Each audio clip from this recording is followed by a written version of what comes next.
So we're looking at a database, and we're going to start off with a flat file database, which means there's just one table in our database. So I've got this spreadsheet here. It's an OpenOffice calc file, and it's sort of got some data that we're going to put into a table. So the table name is students, and then it's got a number of columns, and there's some data there to be included in it already. So the first thing we want to do once we start thinking about building a table is to start with our schema file, or our text file anyway, which is going to be our SQL schema file, and we're going to record all of our SQL statements into this text file. Now, if you're not familiar with the SQL statements, and most of you won't be, you can start doing them in PHP-MyAdmin and copy and paste them into here, but I'm just going to work straight from the SQL. So I'm going to create a table called students. So the command for that is create table students. So I type in here create table students, and then I put in the brackets, and in between here is going to go each of the columns of my table. Now, it's at this stage that I really should start thinking about the conventions I'm going to use in my database. So I have a few conventions, and I'll just list them down the bottom here. This is the comment syntax, so everything in between these two is a comment. So the conventions that I will be using. So what are the conventions? Well, the conventions are things that I want to remember to help me think about things. So for example, my table name is students. Now there's a lot of different combinations. I could have capital student, I could have capital S students with an S on the end, without the S on the end, plural, capital. When there's multi-word things, I could separate them by underscores, I could separate them by having a capital letter and all that sort of thing. And it doesn't really matter which one I choose. What does matter is that I use the same the whole time. If I keep swapping my conventions in my database, it's very, very difficult for me to remember what some of my things are called. So it's always a good idea to start off with your conventions. So for example, table names are plurals. That's a good one. So my table is not called student, it's called students. And all lowercase. Okay, so my table name is students, all lowercase and an S.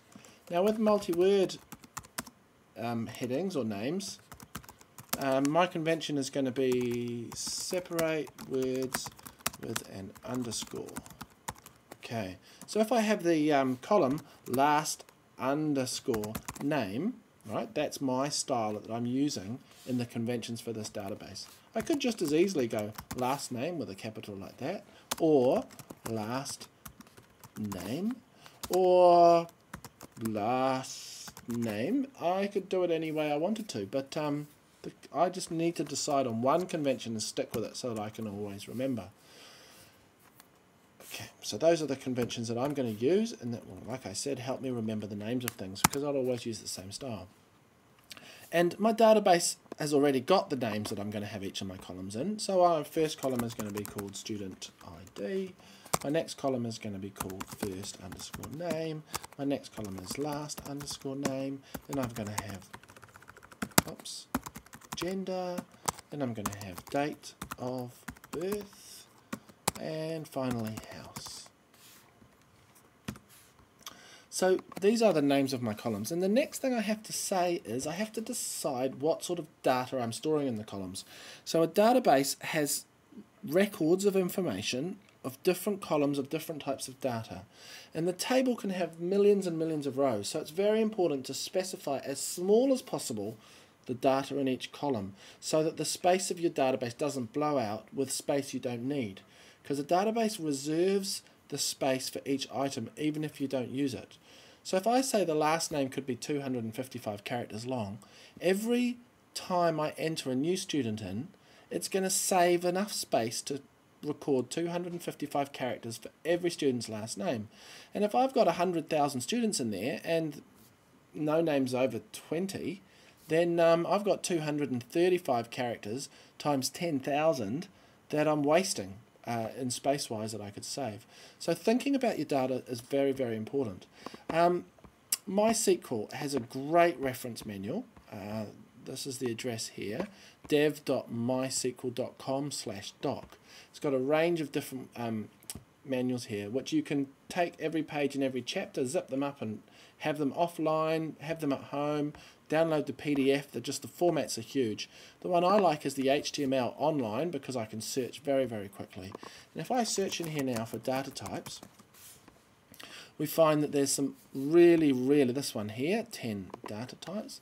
There's some really great in-depth information about data types here. Okay, MySQL supports a number of data types in several categories: numeric types, date and time types, and string types. I'm going to go over the ones that I'm using. It's well worthwhile having a browse through this chapter 10 data types and having a look at what some of the other ones are. Okay, so the first one that I'm going to use is this student ID, and for me this is going to be an int, which is short for integer, which means it holds a number. So this student ID is a unique, this column here, student ID, stores a unique number for each student, which is going to be the primary key of my database. It's going to start at 1 and go to however many students we have. So it's an integer, which means it can be a number, and I think it's from 1 up to 32,000 as an integer, and then there's a big int and other ones if you're expecting more students than that. And it'll never be negative, so I'm going to say unsigned. That doubles the amount of positive numbers I can use, because an integer is enough space for one bit which is to say it's positive or negative. Now if you use that bit to store data, you double the amount of data you can store. So by telling the database that my numbers will only be positive and integers, it can suddenly store twice as much information in the same space. So I'm setting my student ID to integer and unsigned. Okay, first name is going to be a variable length character string, which means that the database is going to be a little bit smart, but it's going to have to reserve a certain amount of space. And for the first name here, okay, we're in the world of Harry Potter, so we could have some quite long first names, but looking at the list there, I mean, we've got nothing over 10 really, so we would be quite safe, I believe, to put a varchar 20 for the first name. And the last name, we could do the same. Varchar 20, let's go 25 for the last name, because, you know, they could have hyphenated names or something like that. So that's the string character type, or the string of characters is a series of characters in a row, and how many characters do we want to store there? That's kind of what varchar, short for variable length character.